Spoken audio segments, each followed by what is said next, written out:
Captain Isaac Graves had been on countless missions, exploring distant stars and unknown planets, yet nothing had ever prepared him for this outpost on the edge of the galaxy. It wasn't just the isolation of being so far from home that unsettled him, it was the strange rumors that seemed to follow him wherever he went. He had heard them all. Whispers in dark corners of the bar, in the hallways of the station, and even from his fellow crew members. The stories were always the same, always filled with fear and warning. Stay away from her, they said. She's dangerous. Isaac had heard those words so many times in the past week that they felt like an echo in his mind. It wasn't the first time he'd been warned about something or someone, but this time felt different. The subject of the whispers was always the same, a woman, an alien. Her name was Lyra, and she was from the Zaltari species. The Zaltari were known across the galaxy, but not for the reasons most would think. They weren't a species of warriors or conquerors. No, they were much more mysterious. The Zaltari had powers that no one fully understood, abilities to influence minds, manipulate energy, and see things that others could not. That kind of power made them feared even by the most powerful races in the galaxy.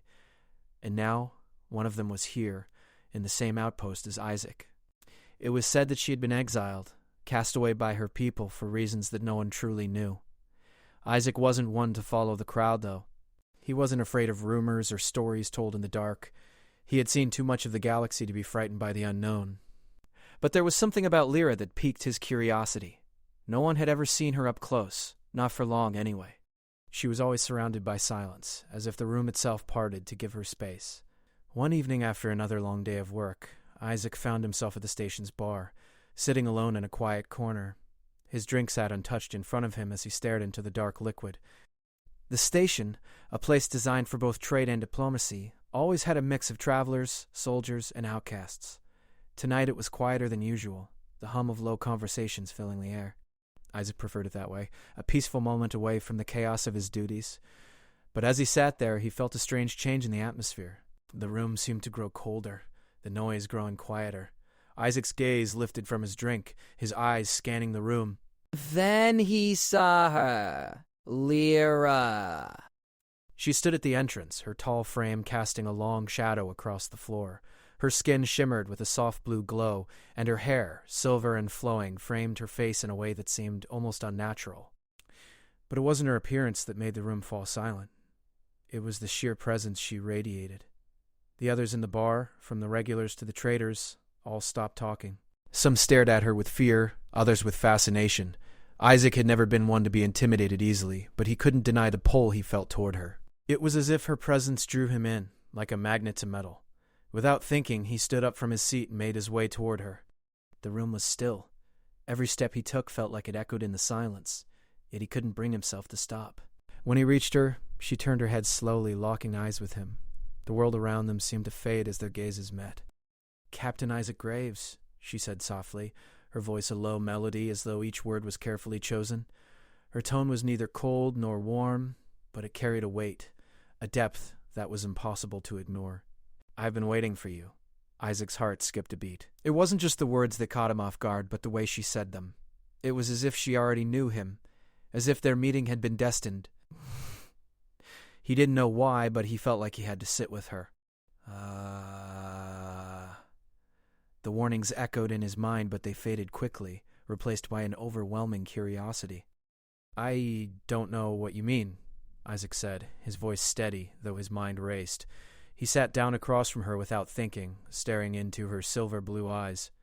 Lyra smiled slightly, her lips curling into an almost imperceptible grin. "You're not like the others. You're not afraid of me." Isaac found himself intrigued by her words. She wasn't what he had imagined. He had expected coldness, hostility, maybe even malice, but all he felt now was a strange calm, as though there was something here worth discovering. "I'm not afraid of rumors," Isaac replied. "I've traveled far enough to know that most of what people say is nothing more than fear. And fear doesn't control me." Lyra's gaze softened. "That's good. Fear is the greatest enemy of all. It blinds people to the truth." Isaac couldn't help but wonder what truth she was referring to.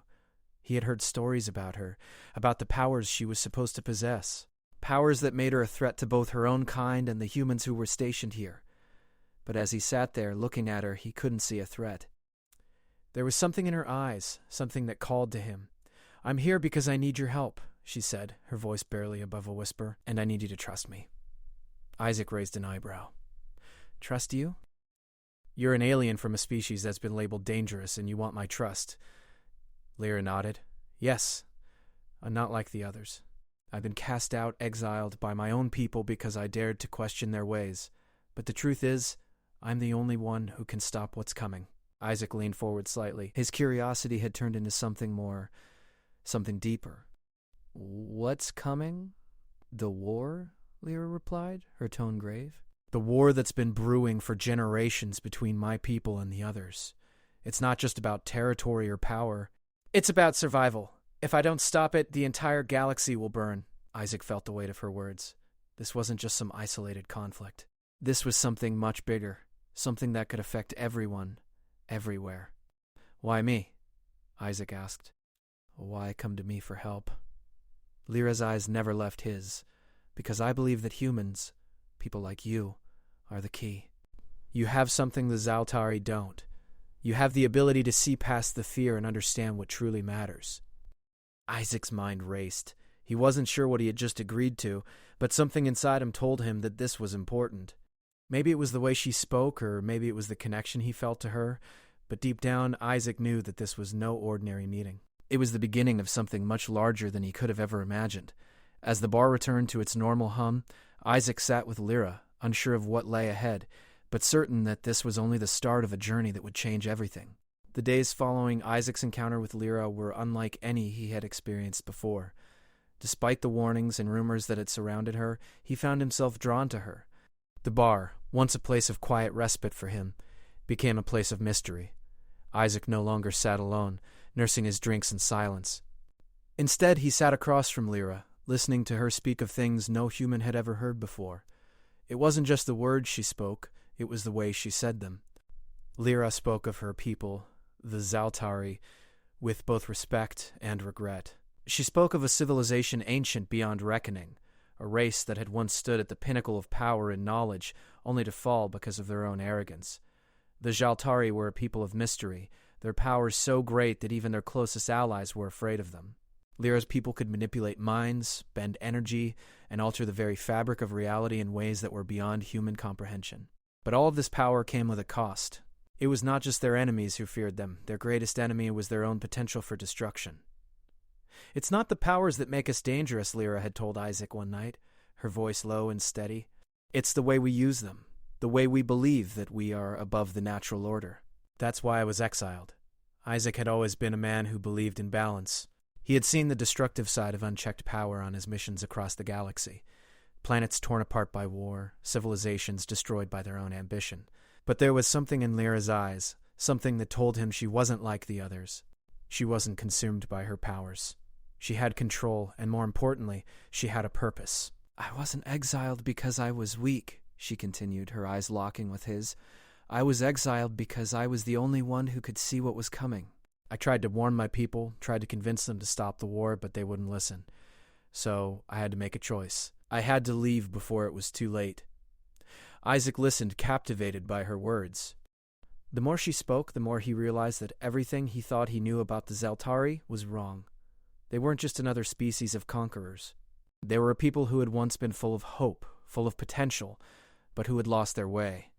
And now they were on the brink of self-destruction. It wasn't just her people that Lyra feared. It was the other factions, the ones who had long been at odds with the Zaltari, that she now worried about. There were factions among the humans who had heard the stories of the Zaltari's powers and sought to harness them for their own purposes. And in the shadows, there were mercenaries, bounty hunters, and warlords who would stop at nothing to control the ancient technology that the ex-Zaltari had hidden away. There's an artifact, Lyra had told him one night, her voice growing more urgent. A relic from the ancient days of my people. It's a weapon, a power unlike anything the galaxy has ever seen. And if it falls into the wrong hands, it will be the end of everything. Isaac had seen the fear in her eyes then, a fear that was more than just a simple concern for herself. It was the fear of knowing that the universe could be destroyed if this power was used recklessly.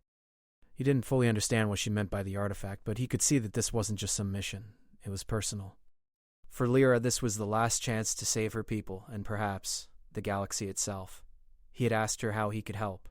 She had looked at him for a long moment, as if weighing something deep inside her. Finally she spoke. You're not like them. she said softly. You're different. The humans I've met, they're driven by greed, by power.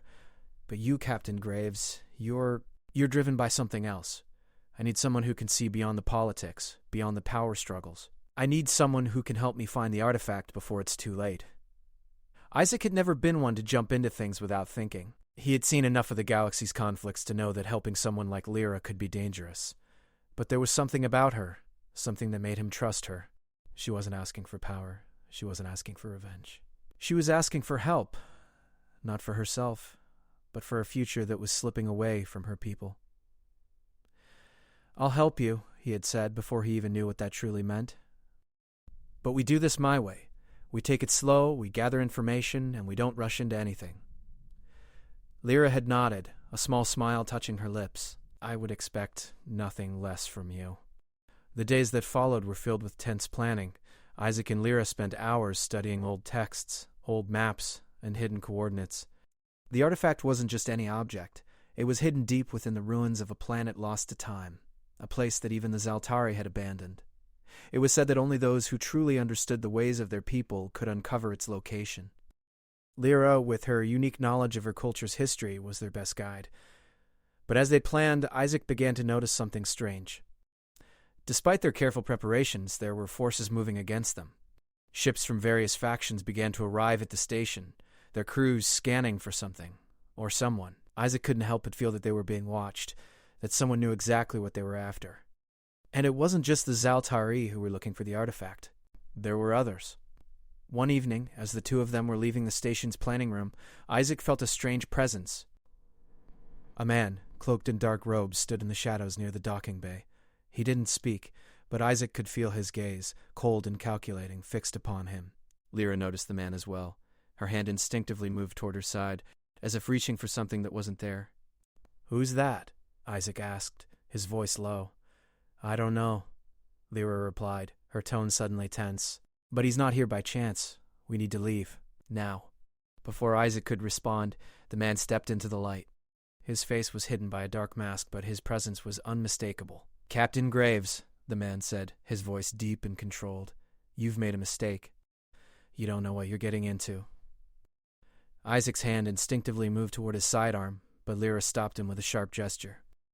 "We don't have time for this," she said, her voice urgent. "We have to go." Without another word, she grabbed Isaac's arm, pulling him away from the strange man and toward the exit. But Isaac couldn't shake the feeling that this was just the beginning. Whoever the man was, he wasn't alone.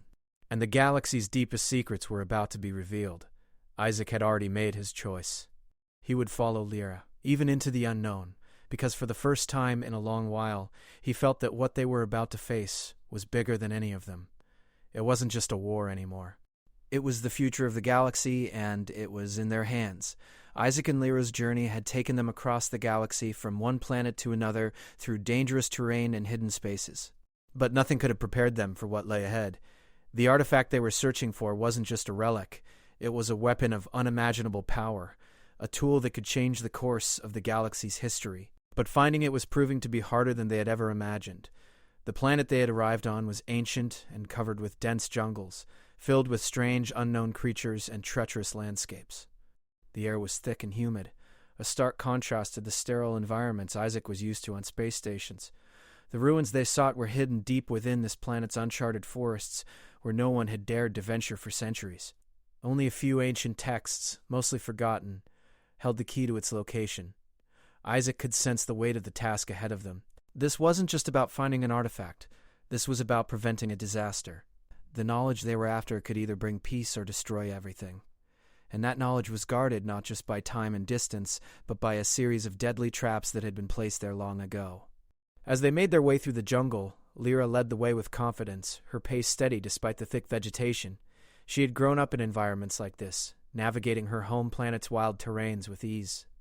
Isaac, on the other hand, was more accustomed to starships and technology, not the unpredictability of a jungle that seemed to come alive with every step. "Keep your eyes open," Lyra said, glancing over her shoulder. "This place is more than just a jungle. It's a tomb." Isaac raised an eyebrow. "A tomb?" Lyra nodded. "The artifact is hidden within the remains of an ancient city once built by my people. The Zaltari believed that the power contained within the artifact could only be unlocked by those who were worthy.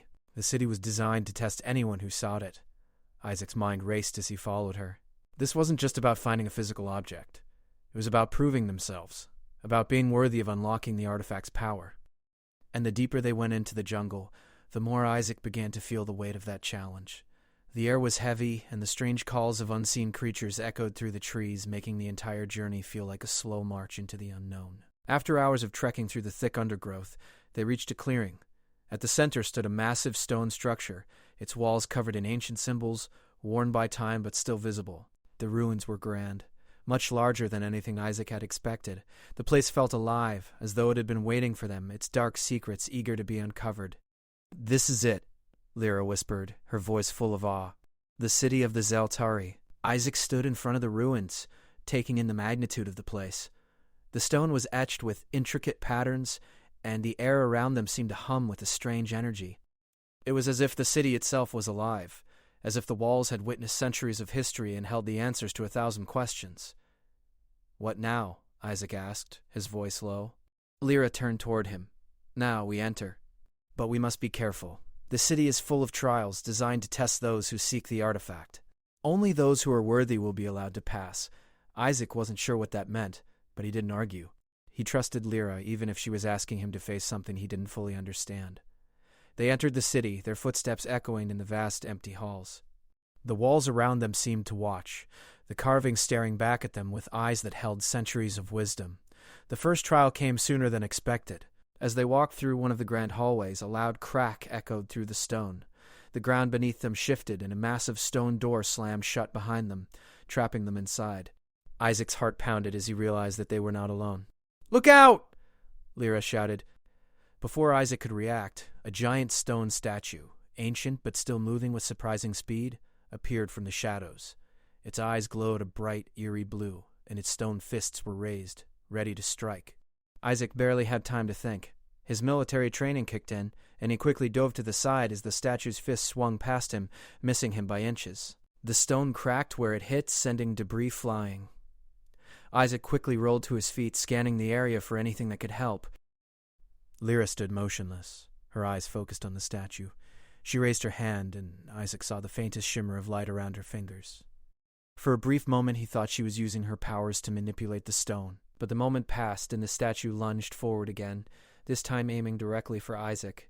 Without thinking, Isaac grabbed a nearby stone pillar, using it to block the statue's strike. The force of the blow sent him stumbling backward, but the pillar held.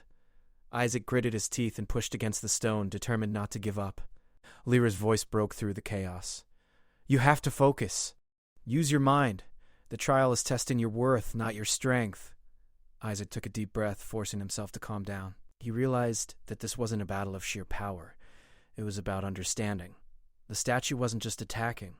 It was testing him, judging him. Isaac had to find a way to prove himself worthy, to unlock the knowledge hidden within these walls. He took a step forward, raising his hands in the air as if trying to communicate with the statue. To his surprise, the statue paused, its glowing eyes dimming slightly. Isaac didn't know what he had done, but he sensed something change in the air. The tension in the room lifted for a moment. "I understand," Isaac said softly, his voice steady. "I understand now." The statue lowered its fists, stepping back into the shadows. The ground shook as the stone door opened, allowing them to pass. Isaac stood still for a moment, breathing heavily, before turning to Lyra. "That was different," Isaac said, his heart still racing. "I thought I was going to be crushed." Lyra smiled, though it was more of a relieved grin than one of joy. "You did well. The trial wasn't about physical strength. It was about understanding, about realizing that brute force will never get you what you want. Only wisdom can unlock the path forward." Isaac nodded, still processing what had just happened. He wasn't sure how he had passed the trial, but he felt a new sense of purpose. He wasn't just here to follow Lyra, he was part of something much bigger. He could sense that the trials ahead would only get harder, but for the first time, he felt ready. The city seemed to watch them as they continued deeper, the trials growing more intense with each step. They encountered more challenges, riddles to solve, puzzles to complete, and illusions to overcome. But each trial brought them closer to the artifact. Isaac began to understand the nature of the city and the people who had built it. The Zaltari weren't just powerful, They were wise. They understood that power without wisdom was a dangerous thing. Finally, after what felt like days of navigating the city's trials, they reached the center of the ruins. There, in the heart of the ancient city, stood the artifact, a crystal, glowing with an ethereal light. It floated in the air, suspended by a mysterious energy that seemed to hum with power. Isaac and Lyra stood in awe, the weight of the moment settling in. They had made it. But the journey wasn't over. The hardest part was yet to come. The artifact floated before Isaac and Lyra, its glow casting an eerie light over the ruins. It was beautiful, but there was something unsettling about it too, something that made Isaac feel as though he was standing on the edge of something vast and dangerous. The energy from the crystal seemed to hum in the air, vibrating with a power that was almost too much to comprehend. Lyra stepped forward, her eyes fixed on the artifact. "This is it," she said, her voice barely a whisper. "This is the key to everything." He had followed her to this point, through all the dangers, the trials, and the unknowns. But now that they were here, he felt a sense of uncertainty creeping over him. The artifact was more than just a weapon. It was a symbol of the ancient Zeltari's power, the same power that had caused so much fear across the galaxy. It was the key to unlocking the future, or to destroying it. "I don't know, Lyra," Isaac said, his voice low. "What if we're not meant to use it? What if it's too much for anyone to control?" Lyra turned to him, her expression serious. "We don't have a choice. If we don't take it, someone else will. And whoever controls the artifact will control everything." Isaac looked at her, trying to understand. The tension in the air was palpable. He had seen firsthand how power could corrupt, how it could turn even the noblest of people into something unrecognizable. He knew that the artifact was dangerous, but he also understood that it was their only chance to stop the chaos that was building across the galaxy. "I understand," Isaac said finally, his mind made up. "But we need to be careful. This isn't just about us anymore. It's about everyone." She reached out with one hand, her fingers brushing the surface of the glowing crystal. As her hand made contact, the energy around them seemed to intensify. The air crackled with power, and for a moment, Isaac thought the ground beneath them might give way, but Lyra didn't flinch. She stood firm, her eyes locked on the artifact. Then, without warning, the ground shook violently. The walls of the ancient city trembled, and the sky above darkened. Isaac's heart raced as he looked around, trying to figure out what was happening. The artifact pulsed brighter, and for a moment Isaac thought he could see something beyond it, something vast and ancient, as if the very fabric of reality was bending. "The trial isn't over," Lyra said, her voice strained. "This is the final test. The artifact isn't just a weapon. It's a choice." Isaac took a step back, his gaze fixed on the swirling energy around them. He could feel it now, the power, the pull. It was as if the artifact was alive, reaching out to him, to them, tempting them with the power to reshape the universe. The temptation was strong, but so was the fear. He wasn't sure if they could control it.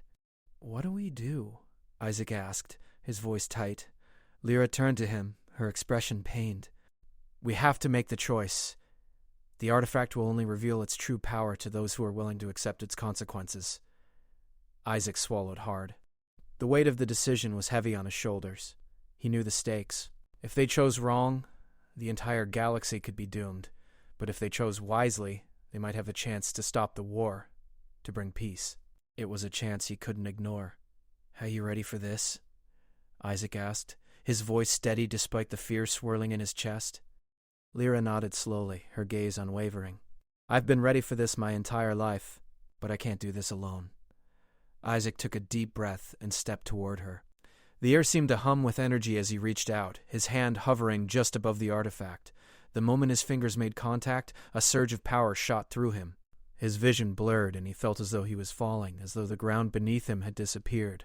His mind was flooded with images, flashes of distant worlds, battles and faces, some familiar, some alien. He saw glimpses of the future, of what could be, of what might never come to pass. He saw the galaxy torn apart by war, and he saw a future where peace could be achieved, but only if they made the right choice. The pain in his head was unbearable, but he didn't pull away. He had to see this through. He had to understand. Suddenly the vision stopped. The world around him came back into focus, and he was standing once again in the ruins, his hand still on the artifact. Lyra was beside him, her eyes wide, as if she too had experienced the same visions. Isaac stumbled back, his head spinning. "What was that?" he asked, his voice hoarse. Lyra was silent for a moment, as if processing what had just happened. "It was a warning," she said quietly. "A warning about what could happen if we don't make the right choice." Isaac's heart raced as he thought about the visions, the destruction, the chaos. It was all so real, so vivid. The future was fragile, and the choices they made now would determine everything. He knew that they couldn't afford to make a mistake. "We have to stop the war," Isaac said, his voice steady. "We have to make sure this power doesn't fall into the wrong hands." Lyra nodded, her expression grim. "I agree. But the question is, what do we do with the artifact? If we use it, there's no turning back. It could change everything, or destroy everything." Isaac looked down at the artifact, his mind racing. He could feel its power, but he also understood its danger. The decision was theirs, and it wasn't one they could make lightly. He had seen the consequences of power unchecked, the devastation it could cause, but he also knew that if they didn't act, the galaxy would continue to spiral into chaos. "I think we need to destroy it," Isaac said, his voice firm. "It's too powerful to be used by anyone. If we keep it, we risk becoming what we're trying to stop." Lyra hesitated, her gaze lingering on the artifact. For a moment, Isaac thought she might disagree, but then she slowly nodded. "I think you're right," she said quietly. "We can't let this power control us. It's too dangerous." Together, they reached out, their hands both resting on the artifact. It was as if the entire city held its breath, waiting for their decision. Isaac could feel the energy pulsing beneath his fingers, resisting their touch. The artifact seemed alive, unwilling to let go of the power it held. With a final resolute breath, Isaac and Lyra made the decision. They turned away from the artifact and began to walk toward the exit, leaving it behind. As they left the ruins, Isaac felt the weight of the decision settling over him. They had chosen the path of sacrifice, the path of uncertainty, but it was the only choice they could make. The sky outside the city had cleared, the stars shining bright above them. Isaac and Lyra stood together side by side, looking up at the universe. The galaxy was vast, full of possibilities, full of danger. But now, for the first time, Isaac felt a sense of hope. They had chosen peace over power. They had chosen the future over the past. And no matter what came next, they knew they had made the right decision.